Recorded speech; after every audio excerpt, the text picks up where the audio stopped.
Welcome back to Candid Conversations. I'm your host, Jonathan Youssef. If you're just joining us, this is the second part of our enlightening conversation with Dr. Sean McDowell, professor at Biola University, podcast host, and author of Apologetics for an Ever-Changing Culture. Let's rejoin our conversation with Dr. Sean McDowell. Do you find that in some Christian spheres, there's a lot of this sort of us versus them? And it's like, we are the defenders of the faith, and anyone who is not with us is against us, and and our objective is to kind of, in almost like a brute force,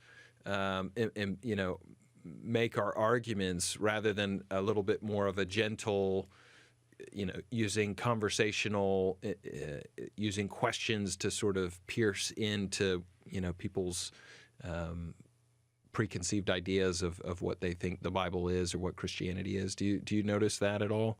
Sure. I think that can be true politically. I think that can be true theologically on positions that people hold. I think that can be true on social issues that people hold. Yeah. That can be true within the apologetics community. I mean, we're wired to defend the faith and argue for certain things. So it's easy to fall into that trap. I don't think there's anything wrong insofar as it goes in talking about issues like life and defending the most vulnerable amongst us when science and scripture is clear. Yeah. I mean, pro-life is pro-Christian, sure, hands down. But how we practice that, how we advance that, how we live that out, that's where we need to have some debate and dialogue about what's the most effective way to do this. Yeah. So there are issues where there is kind of an us versus them. But my concern is we take a lot of secondary issues. And I don't mean life as a secondary issue. Let me be clear. Sure. I think we take certain secondary issues, theologically, culturally, make them essential, create an us versus them. Yeah. Then it's not a very helpful way to proceed and move forward. Yeah, it kind of loses that winsome edge to it.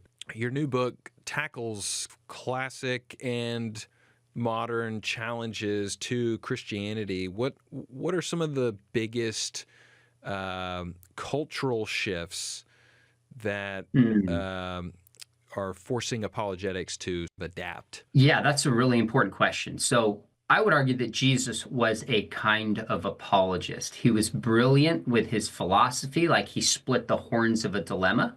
He reasons and argues with the religious leaders. Just read John 5-8. He was much more than an apologist, but he was no less. Paul was a kind of apologist, making a case, defending his views. Read Acts chapter 17. The apostles are. Read Acts chapter 2 in the entire book of Acts. Right. Some of the first church fathers were apologists. Right. Apologetics always has been and always will be and should be a staple of the Christian faith. But how we do it needs to adapt and shift to our cultural moment. So I think there's a few things. One is there's just such a high rate of mental health concerns, depression, anxiety, loneliness, relational brokenness. Yeah. That affects how we process truth. Yeah. That affects how we understand who God is. If you have a broken relationship with your earthly father, that might affect the way you view your heavenly father. In fact, I think a case can be made that if you have relational brokenness, you're more inclined to adopt a relativistic worldview. Sure. And so part of this book is to say, there's a whole chapter on kind of like the mental health crisis. How do we do apologetics in this cultural moment? That's one example. There's the phenomenon of deconstruction that's taking place. People have always left the Christian faith, but it's been talked about. There are TikTok accounts. There are people pushing deconstruction. Sure. How do we do apologetics in this cultural moment? Of course, the elephant in the room is online.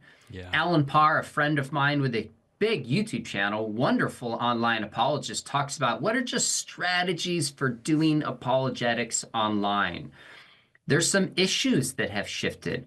So I've talked about the new atheists. The church has spent, at least apologists have spent a ton of time responding to the new atheists. When atheists and agnostics at most together are maybe 10, 12% of the population. Right. But a high percentage of Americans and beyond believe in reincarnation and tarot cards and astrology and new age. We've got to engage new new age ideas even more than we did in the past. Yeah. That's kind of a new issue that's arisen. So those are just a few of the shifts. There's a lot more than that I think is taking place. But essentially, I'm saying defending the faith is something we're all called to do. Yeah.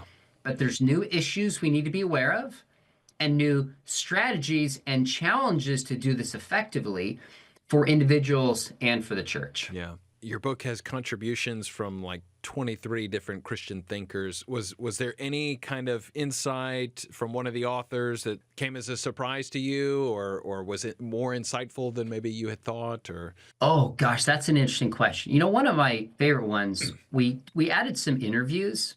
Somebody have told me it's a favorite part of the book. There's 2-page interviews, and I interviewed Hilary Ferrer from Mama Bear Apologetics. We've had her on, yeah. Oh, you have? Good. Yeah. She's fantastic. Well, I asked her why there's like this movement of women in apologetics, and she said, women tend to respond to different issues than men do. Women are motivated when they feel like it's affecting their kids and affecting their family. Yeah. And I thought, that feels so obvious. How did I miss that?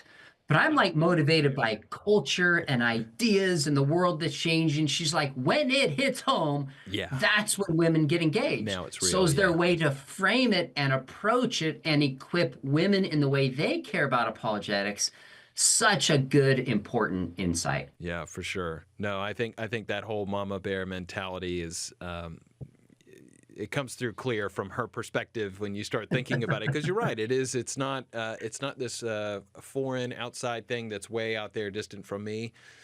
It's at our doorstep mentality, and so you're right. Women tend to step up to the plate when it comes close to the home front. How we communicate the gospel has, and I think we've talked a little bit about this, has really changed in the past 2 decades. I mean, even thinking about the cultural shifts that have come in, what are some of the strategies that Christians adopt for evangelism? How do we engage on digital platforms without coming across as preachy or heavy-handed, or what's sort of the stuff that you guys are wrestling with as you think about all that? I think we have to adapt to each platform according to what's unique about that platform. Yeah. And so Twitter/X is going to be a little different than Instagram and TikTok. Sure. Which might be different than Rumble and, say, YouTube. So sometimes people are like, I'm just going to do all these platforms, make a video, drop it on all of them. And people know that you're not engaged in that platform according to kind of the rules that platform is set up for. Right. So I use TikTok, I use Twitter. I think my favorite platform really is YouTube. Yeah. And I mean, people are looking at YouTube now for news. Viewing is passing and surpassing Netflix. I just heard this morning. I mean, I started a channel in 2010, but I really started about 5 years ago. And I wish I had started before then. And what I like about YouTube is there was a guy who started, Bobby Conway, about a decade ago, and he called it the 1-minute apologist. And people wanted these quick 1-minute YouTube videos. Now people are watching long form stuff. Yeah. And content, hence Joe Rogan 3-4 a while ago, he had like a 5-hour conversation. I mean, my goodness. Right. But so just using YouTube and you've got to figure out that this is such a big conversation, but I think people who do it well figure out who's my audience, how do I best reach them? Yeah. What kind of content are they looking for? And so for me, my approach is just I interview a lot of Christian experts on near-death experiences, on the resurrection, the evidence for God. But I try to regularly have conversations with people who just see the world differently. Yeah. Now, sometimes I have debates. I invited Michael Shermer on, who's one of the leading skeptics in the world. Right. We had a 2-hour debate on morality and consciousness. It was cordial and respectful, and it was like fun. We were going back and forth. Yeah. But that's kind of the exception for me. More often, I just sit down with somebody and ask questions and lean in and try to like model for people how you just have a conversation with somebody who sees the world differently. Yeah. Without getting angry, without stereotyping. And I found a good audience of people respond to that. Now, if you want to get views, that is very different than really wanting to reach people. Yeah. No, you're right. Those are not the same things. And I see a lot of Christian creators who are trying to provoke and Yeah, shock and insult, and their channels are much bigger than mine. sure. But I think you lose more than you gain for the kingdom by falling into that trap. Yeah. And I think Christians need to avoid it. So we need to be different, not only in our content, but also in the way we use these mediums and the way we talk about people and treat people. The medium and the message, the way we engage it must be different. And Christian apologists don't always do that. Yeah.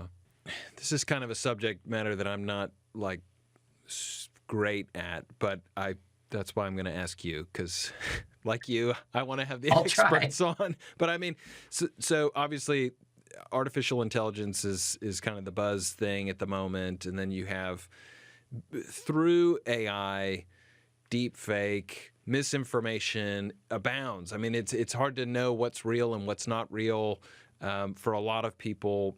How do Christians discern truth from error? And I don't mean like theologically, I'm just saying what's being presented out there. How should we be working towards identifying misinformation? And that's a great question, and it's one that's evolving and changing all the time. Yeah. I just saw an article this morning on AI about how certain AI systems, not only either they're programmed intentionally or not, but like competing in chess. And then when the AI is losing, it's supposed to find a way to still win, even if it has to cheat to do so. Where did my queen go? Yeah, I don't know if that's a reflection of human fallenness intentionally or unintentionally built into it. That is interesting. But now so many of these are like not only just hallucinations that, so-called accidentally have false information, but are programmed in a way to accomplish the end, even if it involves propagating false information. Yeah, interesting. And so that means it's like doubly concerning. Plus, we're at the point with video now, at least to the naked eye, you almost cannot tell what is genuine and what's not. Yeah. So one thing I try to do, and man, I can't say I do this perfectly, Jonathan, but when I hear something, to see something, I have a voice in my head almost every time that says, double check. Yeah. Double check. Oh, that's a good thing to have. Read another perspective. So I've cited a couple times. I read the New York Times every morning, in part because I want a different perspective on issues that I probably would naturally hold. That's a good idea. And it's the most influential newspaper. And I read the Wall Street Journal consistently. But then I listen to many more conservative podcasts. Yeah. And I'm always comparing and contrasting back and forth to just try to make sure I hear both sides on issues before I land on something. My dad told me growing up, he goes, if something sounds too good to be true, it's probably too good to be true. Yeah. If something sounds too I don't know how I frame this with news. It just fits your narrative too much. You want to believe it's true. It's probably not true. Yeah. Double check it. So I think that's the best thing Christians can do. So honestly, Jonathan, I've had a few people in the past few months, have asked about my podcast. Like they'll bring their phone up and it's probably somebody a little older. They're like, how do I follow podcasts? And I'm like, well, I'll find it for you.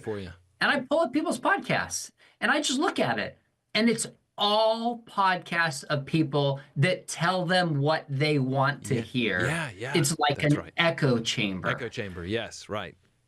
So listen to both sides, read both sides, pause before you assume that something is true, get more information, read things carefully. Yeah. And then we still might be fooled, but that's the best to minimize it. The Bible says, there's a proverb that says the first to speak in court sounds right until the cross-examination begins. So cross-examine even our own ideas and beliefs. You wonder, just with the increase of the deconstruction movement, how many people were doing that. They were doing an echo chamber of things, not seeing the full picture, not asking questions of what they believed or what they were being told. And so then they kind of fell down a path. And that could be for a spurious faith. That could be for deconstruction. And I think what you present is right on. Do the investigation. I have a friend that says, all truth is Christ's truth, so there's really nothing for us to be afraid of. So don't think, oh, if I Amen. go to that website, if I go to that news source, they're going to brainwash me and I'm going to walk away, a completely different person. Like just slow it down. This isn't craziness. Let's look at things from the different perspectives and come to a more helpful conclusion, which I think is. This is great advice. Hey, can I jump in on this one? Please. Because I agree with you, but I'm actually more inclined to blame the church. And here's what I mean by this. Yes, there's probably a lot of deconstructors who haven't looked at both sides. But how many churches actually model saying, you know what? Let's look at an atheist argument fairly and steelman it and respond. Yeah. Let's look at a different theological perspective and steelman it and respond. That's the exception. We don't do that well. Yeah. And so deconstructors come across people who view the world differently and freak out and are like, I've never heard this before. What else has the church been keeping from me?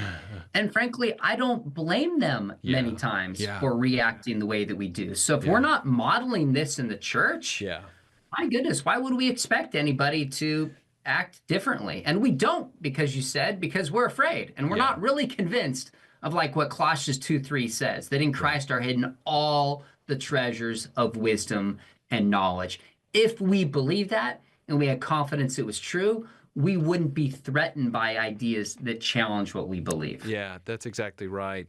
It's interesting that we kind of take this little shift here, because the reality is younger generations really are looking for authenticity. They're tired of kind of being given talking points and all this sort of thing, and they want to see somebody who's willing to say, I'm happy to say that there is absolutely an argument that goes against what position we hold, and I'm happy to engage with it. Let's talk about it, and let's have that authentic conversation with it, and allow whatever the truth is to rise to the top.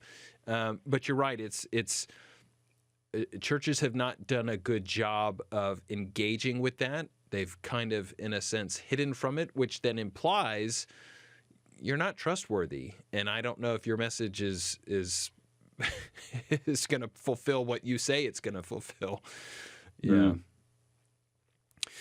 You've spoken about your doubts that have led to deeper faith. I wonder if you could kind of share some moments where you were really wrestling with some of those deeper issues, and what actually came to be your foundation, and what strengthened and fortified all that.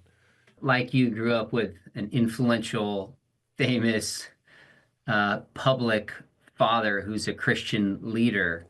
Right. And my dad specifically, Josh McDowell, the world of apologetics, spent his life writing books and defending the Christian faith. But when I think I was 19 or 20 years old, just had a big period of doubt in my life and needed to tell my dad what was going on. We were at a restaurant in Breckenridge, Colorado. And I guess this was around 95, I think. And I just said, Dad, I want to know what's true, but I'm not sure I'm convinced Christianity's true. And he looked at me and he goes, son, I think that's great. And I remember thinking, are you actually even listening to me? Yeah, that's right. Did you hear what I said? And he goes, yeah. He goes, I heard you. He goes, you can't live on my beliefs and convictions. Yeah. You got to find what you think is true and live it. Yeah. He goes, look, if you seek after truth, I'm confident you'll follow Jesus because Jesus is the truth. That's right. And he said, only reject what you've learned growing up if you're convinced it's not true. And your mom and I will love you no matter what. Mm. I don't want to over dramatize that moment, but it was very significant for me on a lot of levels, I think emotionally and intellectually. And it also gave me permission to say, you know what, I can have questions. And God and my parents aren't threatened by my questions, which is something, by the way, I almost never hear from people who deconstruct. They have a very different experience than I had. Yes. Sadly. And so, am I certain that Christianity is true now? No, I'm confident it makes sense. I actually have more confidence now than I did 5, 10, 20 years ago. The more I study Christianity, look at the evidence for the God, the more I look around me and I just think that Christianity makes sense on a moral, existential, intellectual level. But I do have questions and doubts. Sometimes I'm like, okay, all right, genocide in the Old Testament. Okay, God, why? Like, why don't you answer that prayer? God, do I really understand the Trinity? I mean, I still have questions and doubts. But honestly, Jonathan, this is what motivates me to study and research and think and just read another book. Yeah. I don't think if I had questions and doubts like that, I'd be as motivated and able to equip the church in the way that I do. I have a friend who's a pastor. He lost his job and he's like, God will come through. I'm like, how do you know? Maybe God wants you to suffer. He's like, God is good. He'll come through. And he did. Yeah. Yeah. And for a while, I was like, why don't I have that faith? And I realized, I was like, oh my goodness, he doesn't write 600-page books on the evidence for Christianity because he's not just plagued is too strong, but not bothered by questions and doubts the way that I am. Yeah. So I just encourage listeners, doubt is not the opposite of belief. Yeah. Unbelief is the opposite of belief. Yeah. You can believe something and have doubts and questions. That's in part what it means to believe. But if you're 60% confident something's true, how do you get to 65, 80, 90, 95%? That's a question we don't often ask, and that's an important one. Thinking down that line, what would you advise parents who, their kids ask a really difficult question and they just think, uh-oh, I don't know, I'm not equipped for this, and can get hesitant? What's sort of your advice to not allow them to kind of, I think where you were going with that, where you just want to shut it down. Don't ask that kind of question, and then the kids, that's going to bruise something inside them. But how do you equip them to? Is it just their own study? Is it go and find the answer for yourself? Go take your kid with you? What's kind of the process that you would recommend? The first thing is to just say, wow, what a great question. I am so proud of you for using your mind to think about your faith. Yeah. God is big enough for your questions. I hope this isn't the first question you ask, and you keep asking questions like this your whole life. Yeah. Now, why start there? There was some interesting research a few years ago out of Fuller Theological Seminary, Chap Clark and Kara Powell, in a study called Sticky Faith. And they said kids don't leave their faith because of questions or doubts, but because of unexpressed questions and unexpressed doubt. Yes. So just modeling that I can believe in God and I'm not threatened by your questions. Yeah. And this is okay. Yeah. And it's part of the Christian life. Puts a kid at ease and gives them permission to use their mind and ask great questions. So step number one, just affirm that it's okay and good to have questions. Yeah. Second is I always want to know what's driving this question. Is it really just intellectual? If so, fine. Or is there something deeper going on? Right. And then what is that? Is there an insecurity? Is there a moral issue? Yeah. Is there a relational breakdown? Did they see hypocrisy? I mean, there's a million things. Excellent. The Bible talks about how the purposes in a man's heart are deep and a person of wisdom draws it out. So I want to just ask questions and say, hey, tell me why you asked that question. Yeah. When did you first think of that question? Does that question bother you? I mean, I had a student in my office 3 times he's come to see me at Biola. And I was like, hey, we had time for one more question before class. And I said, well, which one bothers you the most? He goes, oh, these don't bother me. I'm just really interested. I'm trying to make sense of it. That's very different than other students who come in and are like emotionally and relationally bothered by their questions. Yes. So step number 1, affirm what a great question. Step number 2, just ask questions and try to get to the source of, tell me why you thought of this. Yeah. And then ask questions back. Like I might say, you know what? If you were going to venture an answer, what would you say? Just like you said to me earlier, Jonathan, you said, if I forced you to give a response, Put you in the and I did. And by the way, one of my tricks in teaching is students would say, well, I don't know. And I'd respond, I'd say, well, if you did know, what would you say? And the majority of time, then they'll give a response. Yeah, right. Yeah, that's it. I'm not kidding you. So just say, if you had to venture an answer, what would you say? Yeah. And then if you don't really know, you just say, you know what, I need to think about this a little bit more. At first thought, if I had to give an answer, here's what I would say, but let me do a little research and get back to you. Yeah. And then you come back to them and you continue the conversation and you say, do you have any other questions? Yeah. And if they say no, you say, you know what, next time you do, Come to let me. me know. I Yeah. really enjoyed talking to you about this. And I hope we can always talk together about these kinds of tough questions. Yeah. It's an approachability. And then you set up a culture That's of right.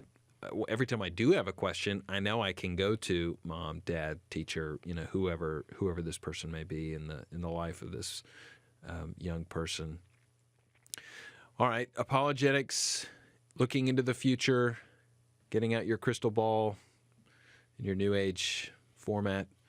Just kidding. It's a joke. What's coming up ahead? What are sort of the challenges that are, we've dealt with a lot of sort of sexual revolution, revival stuff coming up, transgenderism, a lot of that sort of identity stuff. Is there more of that coming? Is there going to be a reaction to something? Again, you're in the pressure cooker. You got to give an answer. Well, so I'm not a prophet, and just for the record, I work at a non-profit organization. That's right. There was Pun my joke intended. back at you for what it's worth. If I had to guess, I would say a couple things. I think what we're seeing with artificial intelligence, Yeah. we're just seeing the beginning of this. Yeah. So I think how it's going to shift issues of sexuality. If we thought the internet in the 90s changed how hooked people are in pornography, Oh, yeah. I don't think we have any idea how artificial intelligence Yeah. is going to shift the sexual brokenness that's coming. Because Yeah. for 30 years, maybe since the 90s, it's been if somebody can think of some kind of twisted sexual scene, you can find it. Yeah. Now you can just type it in and create it yourself. That is a kind of shift I'm not sure we've come to grips with. So I think that issue is coming. I think we'll still see issues like, polyparenting. What is that going to look like for the church? Right. When, polyamory, which has been pushed and promoted in New York Times magazines and others, when that starts in the next 5 to 10 years to be considered somewhat normative, how are we going to address that as a church? Yeah. I think that issue's coming. Sexual brokenness is not going anywhere. Yeah. Islam continues to advance. I mean, there's some studies that show by 2070 it could be the largest religion in the world. Yeah. Now, those are based on certain metrics that have to continue. No one really knows. Yeah. But Islam, hands down, Yeah. Especially in Europe at for the sure. moment. Yeah. And beyond, that is probably the apologetic issue that Christians need to be equipped with. But then even New York Times, just their daily podcast, had a story about a woman who was married and had an AI companion. And she started spending 20 to 30 hours a week with this AI companion, $200 a month. In that article, they said teachers used to say this was an exception. Now, like 3 to 5% of students have these kinds of AI companions they're interacting with. Well, what does that mean for our understanding of God, for our spiritual life, for our self-identity, for our relationships? Yeah. That issue we're just seeing the beginning of. So those are a few that come to mind, but I just encourage people, there's timely issues, but there's timeless ones. So timely issues might be polyparenting, Sure. it might be AI companions, Yeah. it certainly Islam, but timeless issues, such as the problem of evil, are not going anywhere. They'll manifest themselves differently. But is there a God? Does my life have purpose? Is there a soul? Is there a life after death? Yeah. Those big issues Yeah. tied to the deepest yearning of the human heart aren't going anywhere, even if the cultural issues shift. I think it's important that Christians are able to be engaged in both spheres. I'm not sure if you would agree. I mean, we need to know a little bit about what's coming coming towards us. I think Christians would benefit in gaining understanding of artificial intelligence so it doesn't get so far out ahead of us. But it's the timeless ones, as you said, that I think we need to just have down great biblical answers that are helpful, because that's often where people are coming from. The problem of pain, the problem of evil, and dealing with that. I think that's a good word for us. Anything else you want to share with our audience? Anything you feel like you need to be prophetic You know what? about? I'll just make a final comment. I think you're right. We need to be aware for timeless and timely issues, but I don't want people to think that they have to be professional cultural critics to engage their neighbors. Yeah, that's good. And I know you're not implying that. No, I just saw a study. Oh, where was it?